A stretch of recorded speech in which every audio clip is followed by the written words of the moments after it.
head down this way and around through the doors into Walt Disney's Enchanted Tiki Room. But the Tiki Room concept originated as a restaurant. Walt wanted a couple singing birds inside this restaurant to kind of entertain guests as they were just dining. He realized the project was going to be too big, but it went pretty far along the design process. In fact, this building was designed to be a restaurant. If you notice the Enchanted Fountain here, we have doors around the entire fountain that sometimes open that allowed for the servers to have extra dining sets, tableware hidden within the center of the restaurant so they could easily help out their guests. Also in the corner of the theater here, it's a little hard to see, we have a bamboo wall. There are two doors over there. One is an entry, one is an exit for the servers to go in and out of the kitchen for the restaurant. Now the tables and chairs were already put into place, but right before it got too far underway, the tables removed, the chairs remained for the first about 20 years of the operation from that restaurant concept. So. Yeah, the first audio animatronics were huge for us in the game. We wanted to create an entire class of enemy, I guess, that Mickey and Oswald could interact with, that they wouldn't be able to just deal with using paint and thinner. And so we borrowed the audio animatronics idea to create a robotic set of enemies. In the first game, you had no choice but to defeat them using, a combination of paint and thinner, and then physical force. But in the new game, because Oswald controls electricity using his remote, he can actually stun and take control of the animatronics. And so you can actually befriend the animatronics now instead of having to defeat them. So it's true that in Disney Epic Mickey 2, you can actually get through the entire game without ever defeating a single thing. You can befriend every single thing in the game, which strikes me as a very Disney thing to do. Agreed. Look, here come the girls. Mesdames and messieurs, introducing the lovely ladies of the ensemble. Just like the Folly Bergère with all the feathers, there's Colette. Hello, Colette. Suzette. Hello, Mimi. Gigi. Fifi. Josephine.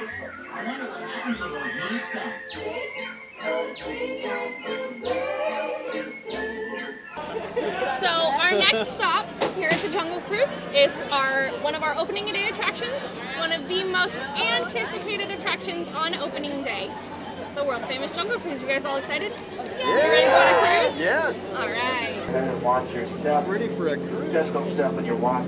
That's a terrible way to kill time.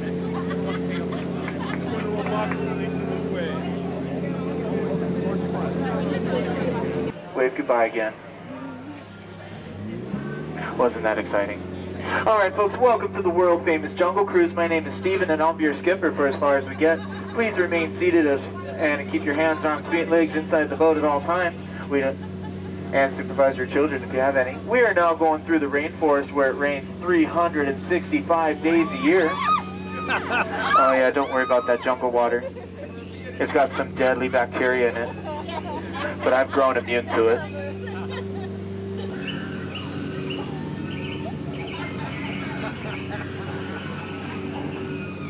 We have just turned down the Great Nile River of Africa. And if you don't believe me, you're probably in denial. And if you look to the left of the boat, you can tell by its huge ears and tusks that that's the great African bull elephant, the world's largest land animal. And over here to the left, that's Trader Sam. He's the head salesman of the jungle. Business has been shrinking lately, so today he has a special. 2 of his heads for 1 of yours. No matter how you slice it, you always come out ahead. And that's his best friend Ellie right there. He says he got her for her personality. I think he got her for her trunk space. If you'll please do me the honor of ringing the doorbell. Just twist it. And welcome to Walt Disney's private apartment. Come on in and take a seat. Welcome to Walt Disney's private apartment. Come on in. Welcome to Walt Disney's private apartment. Please watch your step. Welcome to Walt Disney's private apartment. Please watch your step. Please watch your step. Welcome to Walt Disney's private apartment. So how many first-timers do we have here at Walt Disney's private apartment? How many of you are excited to be in Walt Disney's private apartment? Absolutely. That is the response that we'd like to have. And I'd just like to take another moment to welcome you to Walt Disney's private apartment, one of the most exclusive places in the entire Walt Disney Company. And we're so honored to have all of you here in this very private space. One of the first things that you'll notice is that it's pretty small. It's about 500 square feet. And this is about the large portion of the apartment that you see here. It was helped designed by the set decorator Emil Curry, and Courtney will share a little bit more about him as you walk down Main Street, USA. But he was one of our interior set decorators, and he designed sets for Mary Poppins and 20,000 Leagues Under the Sea. Now, when he worked on this apartment, you'll notice that even though it was built in the 1950s, it has that exact same feeling of that Victorian era, just like it does on Main Street, USA. And this was never intended to open to the public, but Walt Disney knew that those specific details were exactly what's going to make the Disney theme park unique and unlike anywhere else in the entire world. So from here, you'll see all of those deep roses, a theme that Lillian personally loved. As you can see it in the carpet, you might be able to see it etched in some of the chairs, as well as some of the teacups that you might see all scattered throughout the apartment, making this a very intimate and private spot. You'll also notice that there aren't any beds, and believe it or not, these two are fold-out couches that pull out into twin beds, so therefore they'd be able to sleep here. Lillian slept on this bed right here, and Walt Disney slept right here. And originally you would know the difference between the two because they had their mothers actually on the portraits directly above. Those have since been donated to the Disney family, but we still have some pictures that are very near and dear to the entire Walt Disney Company. The first one I'd like to share with you is going to be on right here, Walt Disney standing on Main Street, USA. He's standing underneath the Elias Contracting Company window, and in just a few minutes, Courtney will show you right where that's at, so you'll be able to see that. Right over here above Walt Disney's bed, you'll see him rehearsing for the opening day speech right here, just down here in Town Square. One of the first things he wanted to have here in his Mickey Mouse Park, as we say, was a railroad that encompassed the entire area. He then had a monorail, as well as had the horse-drawn and the horseless carriages. Now remember in the 1950s and 1960s, Walt Disney was a huge celebrity. And so many people wanted to be able to see him at his original Magic Kingdom. But he would be stopped for photographs and autographs very frequently, so it was sometimes difficult for him to navigate throughout the parks. So, being the creative entrepreneur that he is, there's a certain time of the day that has a large amount of people lying down the sides, perhaps a certain route. What do you think? The parade, right? So if you look at this portrait right here with his granddaughters, it's the holiday time. You can see with that, and you'll notice that he's going down the street, being able to wave at everyone just before the parade steps off, so that way they could see Walt Disney right here. In fact, he also sometimes liked to invite different celebrities and dignitaries along the way. And Julie Andrews recalls just before she was asked to sign to play the role of Mary Poppins, Walt Disney took her in the electric car, and she said that he was a twinkly person who was just simply ecstatic to see all of the people here. Now, another picture that we have here I'd like to direct your attention to is going to be right over here, and that's Lillian and Walt staged right in front of the castle. And again, one of the electric vehicles. Now, Walt Disney always wanted to make sure that Lillian would be comfortable because, after all, this was her home as well. And here in his private apartment, he wanted to make sure she had special gifts as well. And so the first one I'd like to share with you is going to be right on the other side. It's going to be our Regina music box. Now, what that was dates back all the way to the 1890s. They had large metal cylinders that would get lowered up or down into the actual box, and it would play chimes and different music. And they believed that the Regina was a very successful and didn't need to change very much. Well, Walt Disney once said we always had to keep moving forward, and the Edison decided that, well, they need to keep moving forward, and they developed the Edison phonograph, as you can see right here, one of our other very rare collections. And rather than having that very large cylinders being rotated through that can only store about 6 of those per actual box, these had small wax cylinders, and therefore they can be rotated out. And we actually have about 26 of those original ones still in the apartment today that we keep as our collection. You might notice the Tom and Jerry set right there. Now, how many of you thought of the classic cartoon Cat and Mouse? A few people? Well, believe it or not, it was a Victorian time, in the turn of the 19th century, Yuletide beverage that featured eggnog, milk, sugars, and spirits that was served warm during the holiday season. So just in case they wanted to entertain any families or friends. Yeah, sure. Yeah, absolutely. And you're going to be able to see some other portions of it in just a moment. Ooh, and don't worry, ready for the Oz, all right? Ah, don't worry, we'll rotate through it. We'll let everyone get a moment to see it. It is a large group, don't worry. But in here you can see some of the original china that Lillian had collected, as well as directly below it there is a grilled cheese maker. Remember though, even though Walt Disney was hugely successful, he was a very simple man, and sometimes some of his favorite treats were grilled cheese and cornbread and chili, and we still to this day serve chili on Main Street, USA in his honor. Now there's one last thing that I would like to direct your attention to before we conclude this area, and I'm sure several of you who have come into the park as guests before might have seen it in another way, and that is going to be the lamp that's directly behind us right here. Now when Walt Disney was building Disneyland Park, and he spent several times after the park had opened, guests and customers would know that Walt Disney was here because that light would be on. In fact, it would be 4 o'clock in the morning and that light would be on, and customers, especially at that time, would know that Walt Disney was here and need to be on his best regards. Now, since Walt Disney's passing in 1966, we've kept that light on 365 days a year, 24 hours a day, 7 days a week. So all of our guests and all of our customers still know that right here, this is Walt Disney's original Magic Kingdom, and we keep his inspiration alive in all of us. And not only is it in our customers here, but it's also our guests, because our guests are what make our magic come in. In fact, our grandchild, one of Walt's grandchildren, Christopher, had said, you know, look at this place. He loved being able to come in here and spend the night in Disneyland without anyone here. And he would look at his father and say, this is a dream come true. And Walt would turn to him and say, wait till the people get here. That's when the magic really happens. In fact, it was opening day, July 17th, 1955, and Walt Disney was standing right here. And Sharon Barrett, who was an original Musketeer, had the opportunity to be here in the apartment as the first guests were being allowed into the park. And Walt Disney was standing right here with his hands behind his back, and he was looking out the window. And as he was looking, Sharon Barrett had the opportunity to look and see that he had a lump in his throat and a tear fell down his face. And at her young age of 12, she didn't understand what that meant. But looking back on it, she said it's probably the only time that she was able to see a man's inspiration and hopes and dreams come to life.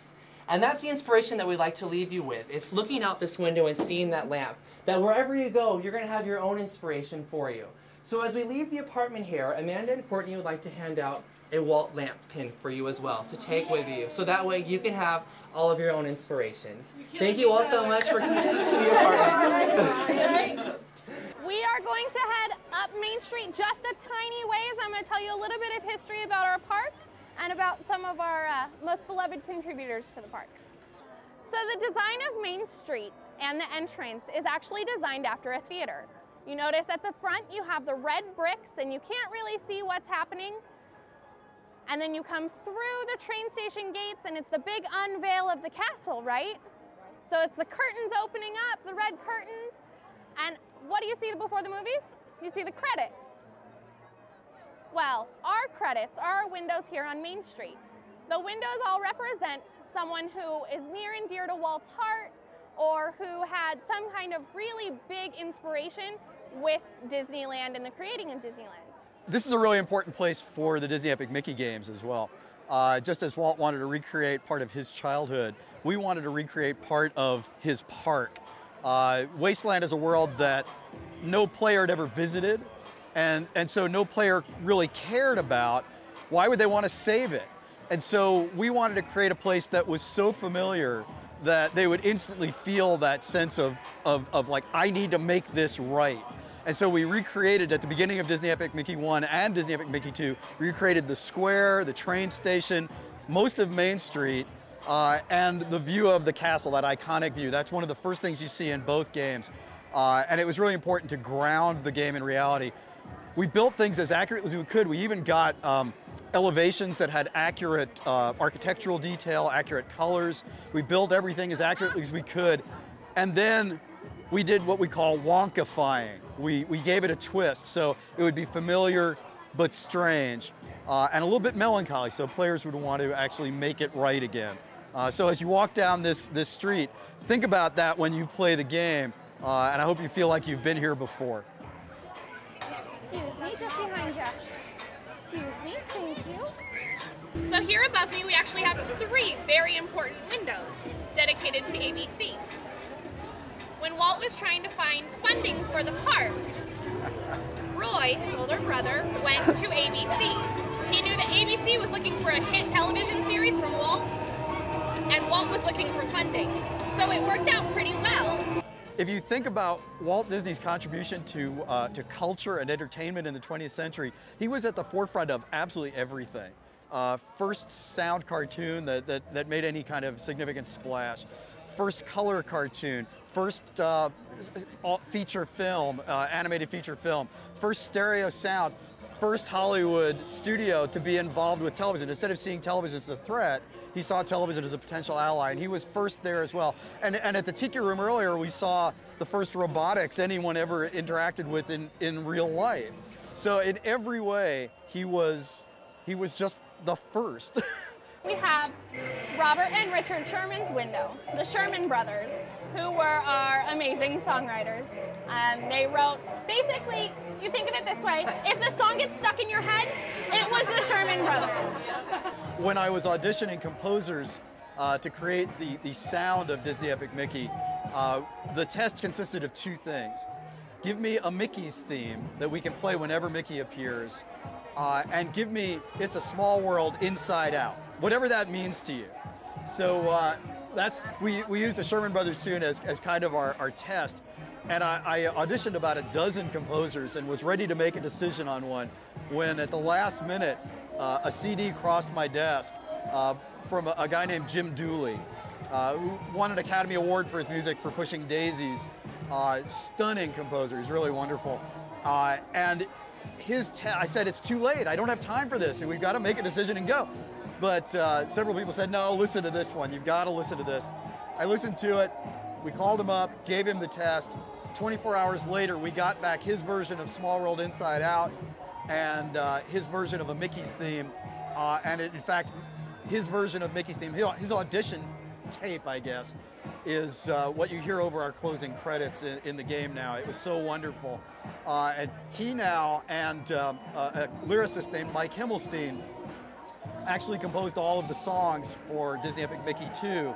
So now we're trying to follow in the footsteps of Walt Disney and the Sherman Brothers and actually create songs as part of the gaming experience. One more thing, the cast member window over there.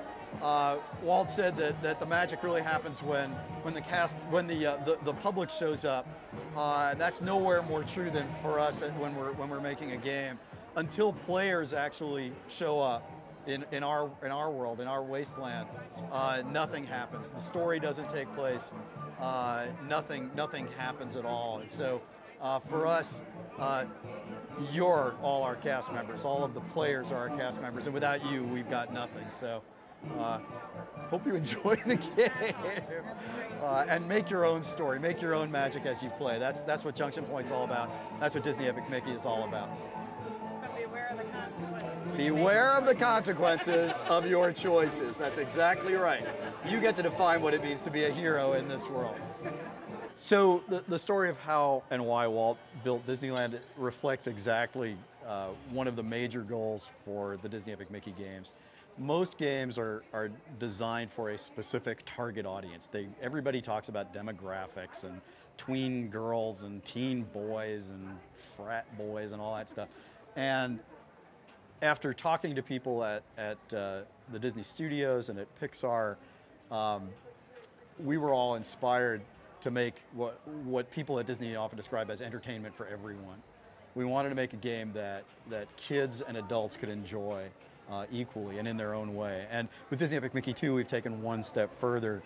Not only can the kids and adults, boys and girls, men and women, enjoy the game in their own way, but they can actually play it together. That's why the power of two is so important. Co-op play, telling a story together with your friends and family is what it's all about. So what we're trying to do is have the game reflect the same spirit that Disneyland does. And in our own small way, maybe that's the greatest tribute we can pay to Walt Disney. Not just recreating his world, but trying to capture the reasons he built this in the first place.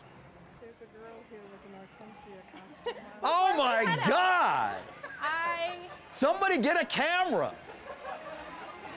I don't know what's going on. Are you kidding me? I'm across the plaza and figured Are you this is too kidding? perfect. You're on candid, well, not so candid camera. Not so candid, that's okay. Hortensia and Oswald, holy cow. This does not happen. Are you serious? Well, it's great to meet you. Can't everybody take pictures? Everybody has to send me pictures. Here, give me 1 second. I'd like to hand. Are you kidding? Did you think this would happen today, Courtney? Not at all. I have to get this look of stunned awe off my face. That's awesome. Very cool. Holy cow. Wait a minute. Hold on. I just realized. Yeah, hold on. Wait a minute. Somebody do it. Here, wait a minute. And one more. Perfect. You want one? You should get in here. This is Paul Weaver. This is my studio director.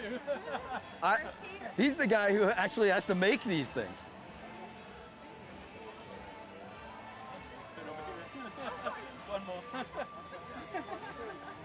Thank you so much for letting me share with you a little bit of my passion and my love for this magical place, Walt Disney's original Magic Kingdom, the only one he ever walked in. Thank you guys so much. So did everyone have a good time? Yeah. Fantastic. Well, first and foremost, I just want to thank every single one of you for being able to come today and taking a walk in Walt's Disneyland footsteps. This truly is an inspirational place to be, and we're so glad that you've been able to experience some of our attractions, see Walt Disney's private apartment, and learn some of the stories that make this truly a unique place unlike anywhere else in the world. Here at Walt Disney's original Magic Kingdom, we have that story that I may have shared with you while we were in the apartment of when Walt Disney came down those steps to deliver that spiel in Town Square. That spiel was broadcast across the world, and still to this day, over 57 years later, is still being shown to everyone across the world. And believe it or not, ladies and gentlemen, that story, those 25 seconds took place right over there, right across the way, where Walt Disney once said, "To all who come to this happy place, welcome. Disneyland is your land. Here age relives fond memories of the past, and here youth may savor the challenge and the promise of the future. Disneyland is dedicated to the ideals, the dreams, and the hard facts that have created America, with the hopes it'll be a source of joy and inspiration to all the world." And remember that, wherever your journeys may take you, as you have that lamp as that inspiration, that you have that. If you can dream it, you can do it. You're gonna keep moving forward, opening new doors and doing new things. As you can see, as Epic Mickey 2 launches November 18th, right? Woo! As our guests can't wait to explore new things and new challenges with our beloved characters and our beloved stories. Thank you all again so much. Enjoy the rest of your time here, and we'll all see you soon. Bye.